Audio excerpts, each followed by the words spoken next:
Today's guest is actually a former Amazon employee. He worked there for a little bit and helped launch a variety of different things that we'll get into today. But now he specializes in a very topical topic of AI. He's a master at it. I would consider him a master. I would consider him an expert, and so would a lot of other people in this space. I'm excited to get into his thoughts on a lot of the different things that have been developing in the AI world, especially surrounding Rufus, the A9 algorithm, Cosmo, all that kind of good stuff, as well as the future of AI and kind of where it's headed. So today's guest is Max Sinclair.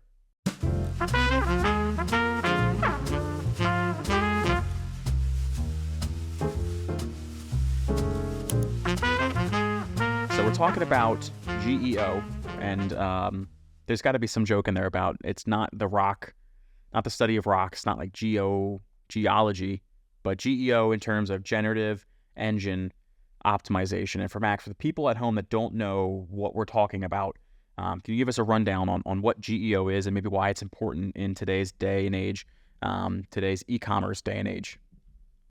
Sure. So generative engine optimization basically does what it says on the tin. It helps you, well, it's the art and the science of getting mentioned by AI models, getting your brand in the response of ChatGPT or Amazon Rufus or Google Gemini, one of these models. And I personally think it's an elegant term because it's obviously it sounds like SEO, right? And we all are familiar with SEO, but it also it deserves its own name because it is fundamentally a different practice, and I can explain why. And yeah, so that's what it means, and that's what we focus on with content. I think that's a great start to our episode today. And for everybody watching that did not watch the first one, first of all, go back and watch the first episode with Max. But I'm joined today by Max Sinclair, the CEO and the founder of eContent. And we're going to talk about a very, I've been using the term topical topic of AI and kind of how you can better source it and better utilize it and better harness the energy to really help your e-commerce business and really develop it. So Max, thank you so much for joining us for another episode and talking more about A9, Cosmo, Rufus, all the other AI terms, and kind of getting into again how online sellers can better utilize and better ride the AI wave, so to speak. So, yeah, pleasure to be here. Great to kind of see you in New York, and yes. Great to be invited back on the podcast, even after my talk in New York. So, I thought it was great. I did get a chance to watch it. So, and Jake, our CEO, is here in the background, our executive producer of the podcast. He also had a great many compliments and a great many great words to say about it. So yeah, we're very excited. We at Velocity are actually going to be starting testing out eContent using the services. So if you needed a further proof of Max and his company's legitimacy, credibility, and service, you heard it from us. We're using it. We're going to test it out. So, but yeah, I'm excited to talk more today about kind of what we talked about in New York. Shout out to ASGTG, great food, great show, great speakers. Mostly the food is awesome. But I want to go over, again, some AI topics and taking a look at kind of what we're seeing and kind of what we're starting to develop here. We're right at the beginning of April, right at the beginning of Q2 2025. What are some trends that we're noticing in the AI format? We got Rufus in more of a beta presence. I'm seeing him a lot more on my personal Amazon side of things. Seeing him on my searches and asking a lot more questions is a little more relevant. But yeah, we're going to get into a lot of topics today. So Max, again, thank you so much. I want to just really start out with that. What are we seeing on Amazon as far as AI updates in 2025? What has happened to anything and everything as far as AI goes for Amazon sellers? Sure. So, the big meta point, as you mentioned, is Rufus. And Rufus is kind of inescapable and everywhere now. It started off as a small button. I mean, not insignificant button because it's one of 5 buttons that you get on the bottom of on the phone when you have the home button, you have your profile button, you have something else, and you have Rufus. Right. So obviously, like, not an insignificant place to have it, but they've gone further in 2025 and they have integrated it into the search bar. So now if you search a product you will see like the Rufus prompted questions as you're typing. So Amazon clearly are seeing a significant return on their experiments, and they're rolling out further experiments and further integrating AI shopping. And we have this debate: how many people use Rufus? My response would be firstly, I think asking people to use Rufus is the wrong thing, because us in the Amazon community know what it's called. I think for many people, they use Amazon, they use the AI search functionalities. They have no idea it's called Rufus. They just use it, right? Because it's there and it's integrated into the search bar. It's kind of hard to miss it at this point, right? So, I think the usage is a lot higher than people expect, and B, we actually have some data on this, right? So, AWS. Interestingly, we don't have data on it from the marketplace side, but AWS released a blog in last year where they kind of were, selling their Infrincher and Tradium chips. These are two chips that they sell, and we're an AWS customer, and I can tell you they're trying to sell them to us all the time. They're new chips, and basically they did this case study on like using chips to power Rufus. And in the blog, they said they dedicated 800,000 chips for Rufus, which is a hell of a lot of chips. Yeah. Basically, that translates to 3 million tokens per minute. And if you roughly assume that the query length, the question length on Rufus is similar to Perplexity, which is about 10 to 11 words, this would give you about 16 tokens per query, and therefore, if you've got 3 million tokens per minute, 16 tokens per query, that takes you to 275 million queries a day. That's the capacity that they built. Amazon gets about 2 billion searches a day. So we're talking about 14% roughly of Amazon searches. If you work backwards from how much capacity did they allocate to Rufus, which in my opinion is a pretty good way to kind of calculate this, because Amazon are never going to share this public. Maybe they will at some point, but they're not going to necessarily share this publicly in another format. So I think Rufus adoption is a lot bigger than what most in the industry think. And if you kind of take note of ChatGPT getting 1 billion messages a day, as I said, Amazon gets 2 billion searches. So ChatGPT is now half as big as Amazon, which is crazy if you think how quickly that's come in terms of search volume, obviously not revenue. But,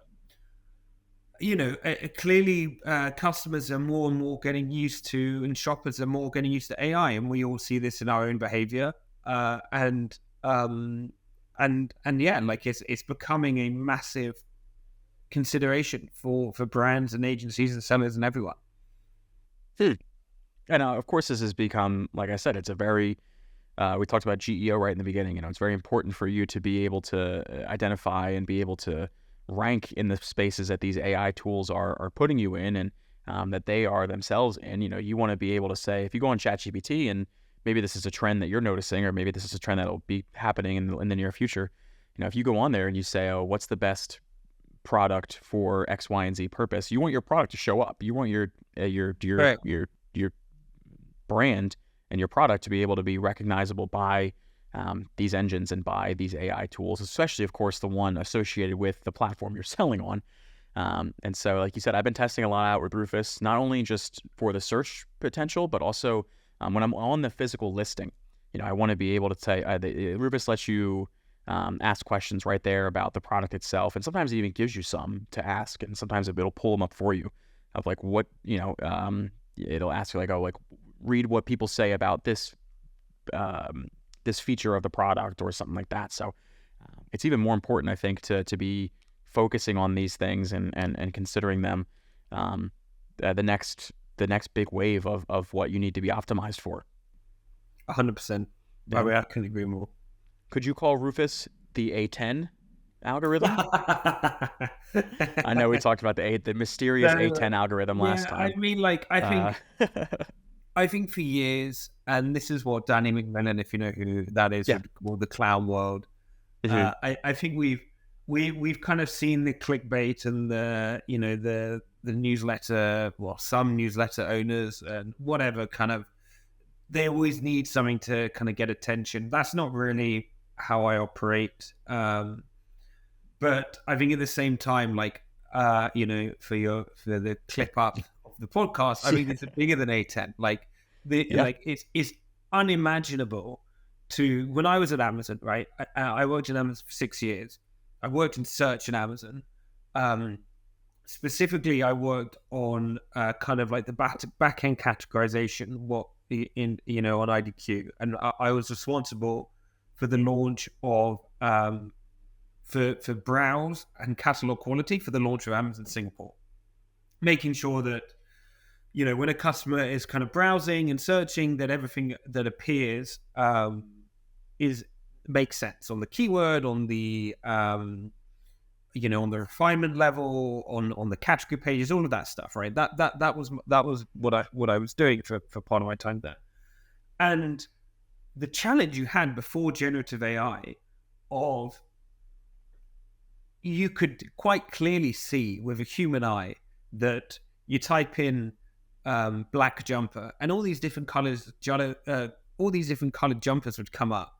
Right. And it's obviously because the sellers have put the keywords in the listing. They put black jumper, yellow jumper, gray jumper. They put everything in there, right? Because they want to try and hit the ranking on keywords, and they were being successful at it. And as Amazon, before like the image generation, the image like recognition models that kind of happened in, really started to kick off in 2022. It was impossible to determine based on the the text data what the right thing to do was, because you have to take the sellers at their word for it. The AI just wasn't intelligent enough to if they put in multiple keywords or in the back end, you don't know, you could block all of them, but then like maybe nothing would show up. Like you're having to make decisions. With like what feels like prehistoric tooling. Now it's really obvious, right? The AI is multimodal. Cosmo is multimodal. There's tons of science papers on it at Amazon's multimodal search that they have now. And, I bet if you go through and type in black jumper on Amazon, if not today, but, probably in the next few weeks, to be honest, like it's going to be very quick, that it's all black and you don't have any gray and you don't have any red, because like is the image is weighted, and that just wasn't an option. We didn't have the tooling for it when I was doing this in 2019. So the search algorithm through Cosmo has transformed enormously. Putting a large language, like anyone who's played with Claude or ChatGPT or any large language model will know that these things are like wild beasts, right? Right. They're very hard to control. You kind of like prompt for one thing, and you have this like unintended consequence somewhere else. So for example, you could try and make the LLM like not push back at you and not tell you you're wrong, but then like if you tell it the Earth is flat, it'll go, oh yes, the Earth is flat, and you tell it Paris is in Mongolia, they'll go, oh yes. So like you like it's very hard to balance these things, right? And it's a totally different technology to what the traditional kind of like stack ranking A9 was doing, when you were just taking keywords, taking indications on those keywords such as sales volume, click data, price, all these kind of metrics, and then just trying to work out what's the best thing to surface on each keyword. It's a totally different technology, and anyone who spent 5 minutes in ChatGPT will appreciate this. So that's why GEO is important, and and like as I said, like A10, maybe we're A11 now. I don't know. Maybe could even be A15. We don't even know. No, but I think that's I'm glad that made you laugh. I thought that was a funny joke. Is Rufus A10? But sticking with the GEO topic, is there anything that, and this is a very broad question, this is a very loaded question, but is there anything a seller or anyone can do to know whether, obviously then just maybe the answer is just looking them up on the AIs, but is there anything a seller can know or can do to know if they are not ranking or not what's the better way to put this? If is there any way for them to know if their listings and their products aren't optimized for AI yet? Is it just simple as looking it up, or Yeah, is there other stuff they can do? yeah. I mean, obviously, I'm biased, and I'm going to say using content because we have the scoring Right. for this. But I will talk you through the logic of what we do, Hmm. and Yeah. that might help. So, if you go into the science papers, the Rufus science paper, the Cosmos science paper. I mean, I think there's 1,300 science papers, something like that, on conversational search that Amazon have published, and there's about 300 on search. So, like, there's lots of science papers you can read. You know, some are kind of maybe more mocky than others, but like it's interesting to see, like, they're playing around with lots of different stuff, right? You will see a consistent theme time and time again in these papers about how you can rank for generative for LLMs like Rufus. So one of the science papers was called a shopping agent for addressing subjective product needs. This came out 6 months back or so. And in this paper, they talk about 5 facets of subjective product needs. Subject property, which is basically the adjective. So is it a sturdy table? Is it a colorful dress? That kind of thing. Secondly, the event. What event are you using the product for? Thirdly, the activity. So, is it a gaming chair? Like, what are what's the activity you're using it for? What is the purpose or the goal that the shopper has when they purchase this product? Like, how do you describe that? And then finally, the audience. Who is this product targeted for? So those are the 5 in the Roof's paper. Those are what they call the 5 subjective product needs, which your product needs to address both in a written sense and in a visual sense. You need to have an image, as we were talking before, it's multimodal. You need to have an image of your target audience on your on each product listings, non-negotiable. You need to have that there. You need to show them using the product in the way that it's intended to and what it should be used with. And the Cosmo paper, again, they call it something slightly different. They call it relation types in the Cosmo paper, but it's the same thing. They talk about function, they talk about event, they talk about audience, they talk about concept, they talk about time, season, and location, all of this stuff. So there's very consistent themes. And by the way, adding content, our science team have read tons of papers about ChatGPT. Obviously, we're kind of Amazon experts. We also look at ChatGPT, and there's lots of science papers at Harvard. People from Harvard or wherever will publish on ChatGPT. We've read all of those ones as well. It's the same themes, right? It's like headline theme. You need to talk about the context. Keywords don't matter as much. And when you break that down, it's something we've just discussed about the audience, the the event, the goal, all of that kind of stuff is what you need on your product listings. Right. And that's a big topic, obviously too, of people. Some people are very scared that keywords are going to go away. Some people are not convinced they are going to go away. What's your take? What's your stance? Do you think keywords obviously are going to be, Well, I I would mean, think, less important, but we're still going to use words, right? yeah. We're not going to stop using words. But I think my view of the future is we will start to use voice rather than typing. I can Okay. imagine a world where we're shopping by kind of voice noting our phone, talking to the phone. Right. It's quicker. And in that sense, you're giving a much longer, maybe you're giving a 20-word sentence Right. A lot of long rather than tail. like a 2-word keyword thing. Even then, now when I shop at Amazon, again, like I'm a super early adopter on this, obviously, but I will type into Rufus with lots of context. Like I was buying my girlfriend her birthday gift over the last week. Lots of context into Rufus about that, about her, about what she likes, in order Right. to get ideas. You'll be happy to know I didn't get the main gift on Amazon. I'm not. I'm a bit high. High level nervous. All the Amazon sellers out there. I'm sure there's some great gifts, but I'm a bit. Right. We want to go for something nice, slightly nicer, the jewelry side there. But I for don't blame you. the other stuff. But anyways, it's about you give a lot more context, and I think we all naturally, like humans, have evolved to language is a huge part of being a human, right? Right. And it's arguably one of the key things that separate us from the beasts, from animals. Right. It is like our our language, and it's very interesting. Like all these different human civilizations all over the world, like they all develop different languages. Hmm. So it's like very linked to what it means to be human is language. So I think more language, more context, that's the future in my mind. And I think the whole like type in 2 keywords, get a link links will look very like 2010s, 2020s when we look back in Right. the future. I think it'd be like us looking back in the future now and looking at a yellow pages and being like, oh, I can't believe like they would like open the yellow pages and Right. like, like I think it will look like that. Flip That's through it. that's my honest view. Interesting. I haven't heard that take before. Only really heard the black and white of it, of just it's either going to be it's not going away, it's either going to be it is going away. That's a nice gray answer. I'm a much more fan of gray answers than I am of just it's either one thing or the other. So I appreciate that on a personal level, but also from a very very good podcast answer there for you.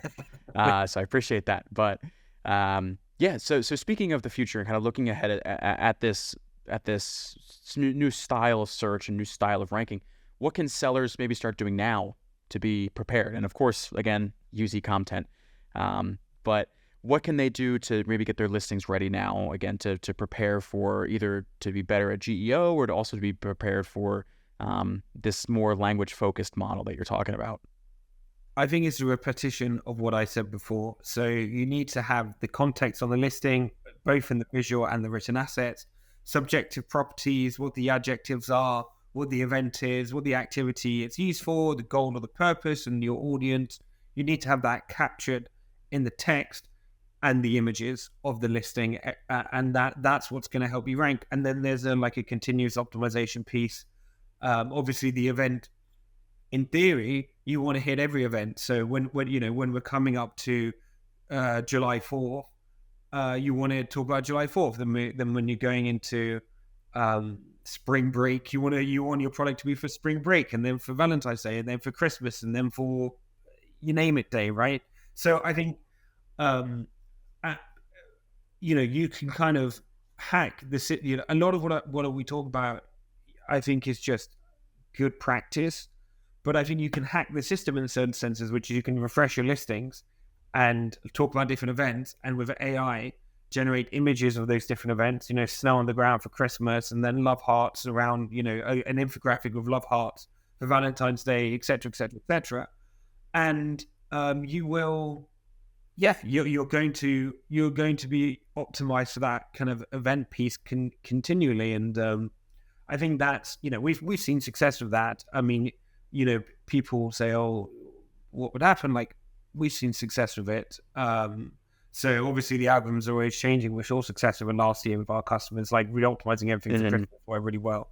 And I think historically it's a good thing to do. So Right. that would be my advice. Right. Something that we do too. I mean, even before AI is just optimizing for seasonal pages, Yeah, saying like, oh, exactly. here's your, like you said, here's the snow for Christmas. If you're selling back to school products, here's like a teacher with your product, or like it's in a classroom or something like that, Yeah. So really I like the, what do you call it day? It really are a lot of holidays these days. So it really depends on what you're aware of on what's on your calendar and what makes sense. I mean, if you sell a tequila related product and there's National Tequila Day, my sister loves that holiday. So that's the reason why I know about it. But anyway, yeah, it's gonna be very interesting to see. And of course, it makes it easier when you have AI to just say, show my product in I a, think the tequila is a great example, because you could redo a tequila listing 20 or 10, 20 times a year to hit every single different holiday, right? Like New Year's, Valentine's Day. You could put a spin on, Super Bowl. right? Cinco de Um, Mayo. I mean, all these other, you can see, yeah, like name when an do you event. not Like, need tequila? When do you not need exactly. tequila? Like you could always put a spin on it, and like, yeah. So it's a good Right. example of how we could do that well. Right. And even like we have some of our partners are very seasonal, where I won't give it away, but their product is very specifically for Christmas. Yeah, there's not really another season unless you're like a really big fanatic. And even then, you could still just center it around Christmas, and in the downtime, you can make your content fun. It's like, oh, it's only X more month to Christmas. Maybe you don't change it every single month, but maybe you do. Maybe you do optimize it for that. Maybe there are people searching for that kind of stuff now. And of course, you have Christmas in July, so that's a big thing. But I think even with the specific seasonal stuff, it's going to be very interesting to see how you rank and how you sit in the AI tools. So it's just really, it's very interesting. Again, again on the same vein of this, and I know we've got kind of went past A9 a little bit, but and Cosmo and all that. But how is this AI search going to be different compared to the old A9 algorithm? I know we've covered that a lot, and that's maybe this might be an obvious answer, but just for the I'll give a slightly different, shorter perspective then. I think the fundamental difference between traditional A9 and the Cosmo is, as I said, you put an LLM in that. And to kind of break it down scientifically, large language models work off a token basis. You can take the prompt, you compress that prompt into, you take the prompt, sorry, you turn that into tokens, you compress the tokens. You need to do that because this stuff is super expensive, which is why NVIDIA was one of the world's most valuable companies until recently, maybe still is. right. So the tokens are compressed for cost and speed. So actually what goes into the large language model is a bunch of numbers which is unrecognizable to a human and doesn't really form any like natural pattern to any specific words. Like tokens are, on average, a word is 1.5 tokens, right? But some words are more, some words less. The AI basically has its own like numerical language which it converts it into.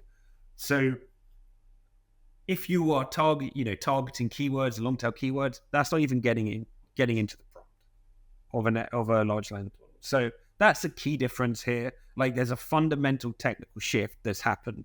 Like people who are doing all the things we talked about are seeing results now. So I would encourage, people to think about it. Get on it or get left behind. Get on it or get left behind. You got to ride the wave or you're going to drown. Might be a good way to put it. But and speaking, you gave a good example with the whole shopping for your girlfriend's birthday. How do you think AI now is affecting the customer journey from almost like from the initial search to the checkout? What is AI doing to make it either maybe easier? And again, maybe Rufus is maybe this is just a simple answer, but again, what are we looking at here for this customer journey? My girlfriend's going to kill me for this because one of the big things she insists on is that I don't use ChatGPT for anything related to presents or no anything like that. We won't show her this episode. Well, exactly. Don't worry, she never listens to any of my podcasts, so I'm probably we're safe. She hears enough of me.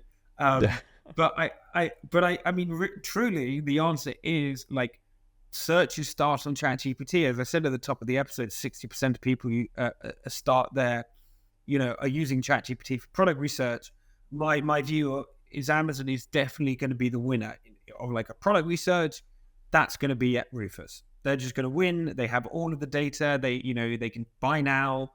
They have all of the customer reviews. If you're searching for a product idea, gift, Rufus is going to be probably is the best place to do it, and it will continue to be. But you do one does naturally go to ChatGPT and ask it questions about this because you just want ideas, and AI is a great kind of extension to your brain, really, and like an extension to your consciousness, and you can talk to it, and it's far smarter than you. It's read every single word of the internet, and it's at a PhD level in maths and physics and biology and everything else. So there's all these debates about AGI, not AGI, but like it's pretty safe to say at this point it's smarter than me and probably most of us listening. Definitely.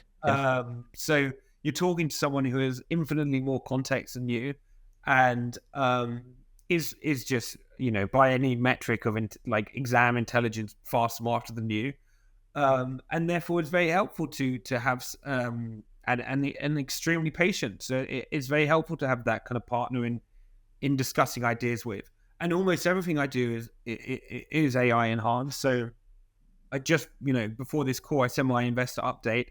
I wrote my investor update. And then I put it in AI and I said, specifically Claude, because I think Claude is the best one for writing. And I said, help me restructure this for clarity, because I just wanted to get some ideas of how I could, restructure exactly the same content. And I think of myself as someone who writes well. I at Amazon, we used to you have this doc review culture where every big meeting starts with a document review, and you read that document in silence for half an hour or an hour before you discuss it. So like, I'm very well trained on writing. I think I'm good at writing, but even then, like as I said, Claude is much more intelligent than me, has a lot more context than me, and it's great to get a second opinion in a completely helpful and non-lectury way, and it just spits out some different structures to it. And I'm like, oh, actually, I like, that one's quite interesting. That is also helpful, and you combine them all together, and you get just a much better, something which is much clearer to some reading the document for the first time. So it's just an incredible partner for shopping and everything, and we're going to move into a world where it gets more personalized, it understands you, it has memory, you trust it, it's more and more integrated into everything that we do, and that's just going to make the AI even better. Like, imagine if Claude knew me as a CEO of e-content, on a business level and also on a personal level. But on a business level, it understood the business. It it listened to my calls of my customers and my employees, and therefore, now when I ask it, hey, help me rewrite my my investor update, it could say, hey, what about this? Like, this has been coming up a lot of customer calls. What about that? And what about? I mean, it's just going to be an incredible extension of us. So definitely in the shopping context, it's how it's how people discover products, and will continue to become more and more important. Sometimes it does scare me a little bit, but I agree with you that if we had like a Velocity Sellers AI, or if I had an AI, definitely not an AI editor, Dare will always have a job with me, but if I had like an AI podcast guest person, someone, or not, I don't even know, like an assistant or something like that, to help me pick out like, oh, like what based on current trends, what are the most important topics to make a YouTube clip out of? That would be pretty cool. Yeah. So I think that's personalized to where we're going. I wouldn't even be surprised if, obviously personalized shoppers are probably already a thing out there somewhere. Like, hey, based on, what you've bought online in the past, we think you would like this. And it's an AI bot that just feeds them products all day. I'm sure that's something. If not, I just gave somebody a really good idea to be like their personal shopper. Because I know human personal shoppers exist. There was a place when we lived in Dallas. There was a mall that you could rent a personal shopper for like $500 to follow you around and try things, have you like pick things out for you and stuff like that. So, but it'd be very interesting to see how the customer journey really does get affected and really does get changed in the next couple of years with this more advanced, more, I guess, personalized, really is the best way to put it, for as far as the AI shopper tool goes. And maybe everyone has their own personal AI, and then you got to start ranking for that and yada, yada, yada. So it'd be very interesting to see how sellers keep up with that kind of targeting. If it used to be that you need all the information, Google, and it still is Google, Facebook, they've been selling our data forever to brands to target us better and stuff like that. But with the advancement of AI, maybe it becomes something even crazier. So just speculating here. All this is very conspiracy theory, not confirmed. I don't want an AI company coming back here yelling at me for something. So this is all just guessing. I don't know anything. If there's something out there that exists, I don't know about it. Just speculation. So. But it is very scary to kind of see where we're going. But that's always, Max, the question, I always like to ask to all my guests is where do you see this going? Where do you see this going in the next 5, 10, even like 1 or 2 years? What are we going to start expecting updates very rapidly? Is this going to come slowly? Like, what are we talking about? So I'll tell you one thing I'm very excited for, one thing I'm very worried about.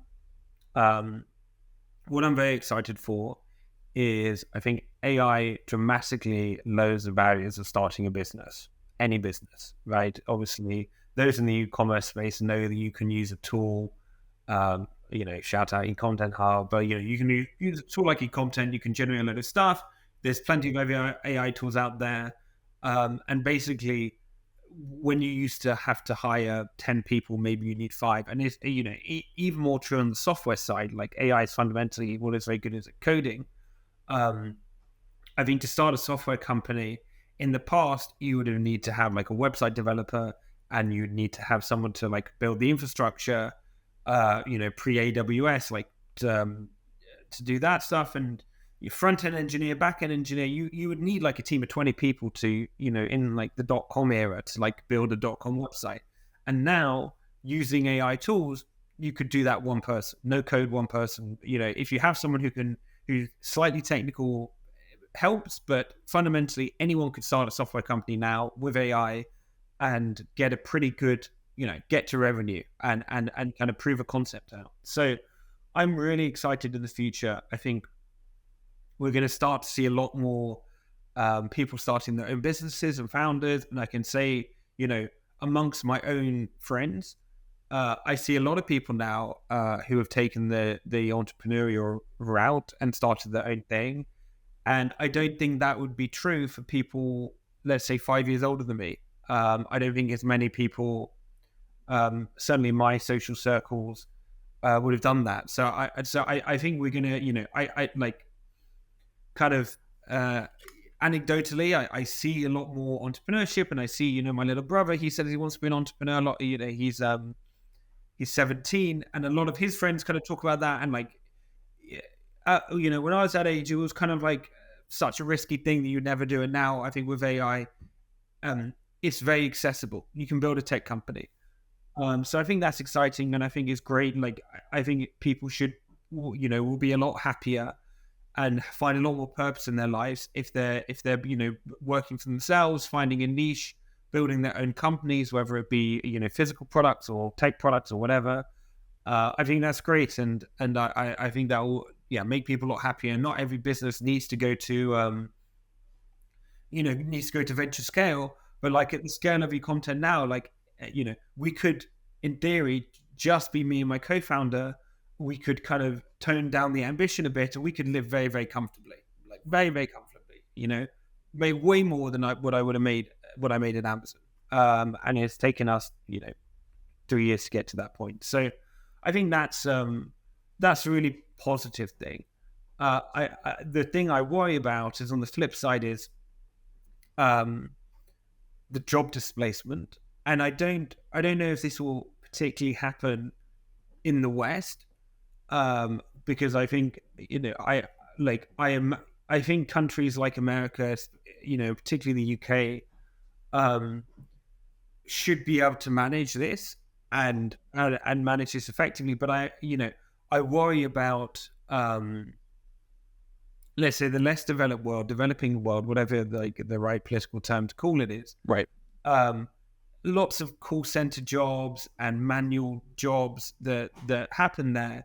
When you have armies of robots and AI agents who are just better, faster, cheaper, More efficient, cheap, better in every possible metric, better. What Right. happens then? Everything is built onshore by robots. You don't need people being in sweatshops, which is on one hand very good, and everyone in America or UK or wherever would be very happy. But on the flip side, you're going to have loads of people. Like, what's going to happen there? You're going to have like a kind of like two-tier world system. You're going to have probably mass immigration, and how would you manage that? And so I think there's going to be lots of global disruption. Yeah. Because of it, and obviously that's worrying. And worrying for the people in those countries. Worrying for, like, could there be revolutions in more established countries? Like, who knows, right? Like, Right, against the AI. Yeah. I had an interesting line. I forget where, but it was like, you can't take people's livelihood away without providing them some source of, income. You take something away that the people have been doing their entire lives, no matter what it is. You can't just tell them, like, "Oh, get another job." It's scary, and I'm excited to see where it goes, and excited in a curious sense, not in like, "Oh, I really hope we take away all the jobs." Excited in like, what are we going to do about this? Is this going to produce something good? Is it going to produce something really bad?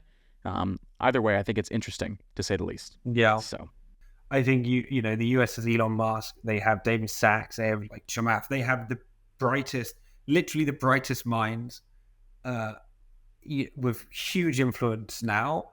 And people can say, "Oh, it's an oligarchy," whatever. But like, I think people who really understand these AI problems are the people who are who are working on them now.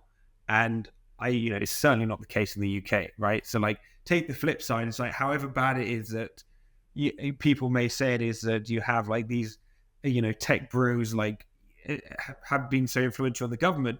On the flip side, like in the UK, we're run by complete morons who they talk about AI and it's clear they don't have a clue what they're talking about. So like, that to me is clearly, or in my view, a much more dangerous situation. Like, at least the experts in the US are kind of around the table and helping to steer, hopefully, in the right direction. And I don't agree with many of the things that are happening, but I think at least on the AI side, I listen to what the administration is saying, and obviously what the these entrepreneurs who have followed for a long time before they've gone into politics are saying about it, and they sounds like they at least have a good plan, which is not the case, I'd say, in Europe and the UK.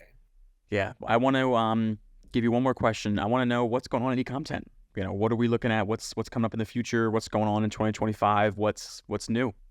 So we have, been working to optimize for AI search. That's a vision and mission of the company. We've been doing that for 3 years. And I guess what surprised me, honestly, was the ChatGPT stuff. People actually going to these AI models and doing product research. So in the last 6 months or so, we have been working on doing this optimization, but on ChatGPT, not just on Amazon Rufus. And obviously, we have tons of customer data and success stories of working out how to do this on one large language model, which is like the Cosmo and Rufus, on that side, right? And it's very applicable to Gemini and to ChatGPT. So that's kind of what we've been exploring, and we've got some happy customers now on the ChatGPT side, which is a slightly different offering to what we do on Amazon, but very exciting, and we're just kind of continuing to work hard and build, and it's great fun. Sweet. Love to hear it. No, I always like to hear, like, at my buddies, like what's going on in your world and what's going on with the company that you're running and in charge of. So, but yeah, no, it's been great. Again, always a good episode. I very much love this stuff because I'm a little not to get political again, but I'm very UK literate when it comes to AI. Where I'm probably just as good as some of the people in charge, where I don't know a whole lot, but I know enough to get by, but I would like to always learn more. So it's great to always have you on, Max, and always good to learn something from you. So yeah, we'll have to have you on again when something crazy comes out. I know I just saw something on Twitter today, and I can keep calling it Twitter. Sorry, Elon. I'm going to keep calling it Twitter. But I just saw something on Twitter about Nova, Amazon's Nova, something or other that makes AI speech more natural or something. I saw that this morning. I probably should have looked that up more. Alexa's going to be a big one. So let's talk in 6 months more about natural brand visibility on Alexa. We're starting to talk about that now, and I'm sure, like Amazon will have more. We'll put out some metrics at some point about how like X percentage of people are buying for Alexa now that they've integrated Anthropic and Claude, and we can talk about what we've been doing in that space, because it's something obviously it's early days. We're exploring it. Some of our team members are looking at that. Right. And I don't have I try to leave my phone out of the room when I record, so I don't have it on me. But I think it was Nova something, where they said it was going to be like more about, I'll have to look it up, and I'll reach out to you when I figure it out. But something about like making just conversations more natural. And I wonder if I could have a regular conversation with, I have an Echo, and I was like, if I could have a regular conversation with my Echo, just like talking about like, oh, Echo, like what's the weather today? Oh, that's this, that, the other thing. Like, would that be scary or would that be cool? I don't know. That's a question for maybe another episode. But either way, yeah, I would love to have another conversation about where people are going with that, and to see where Alexa is in a few months. So I'll have to hit you back up, and we'll have another episode about it. Look forward to it, Pete. Sweet. Max, thank you so much again, as always, for jumping on and talking to me more about AI, as I mentioned already. I will have Max's LinkedIn and eCompetence homepage linked down below. Make sure to check both of them out. If you're a seller and you need to start better ranking for GEO or any other AI services that we talked about today. And yeah, and again, thanks Max again for coming on. Thank you all for watching. I'm Velocity Pete, and we will see you next week.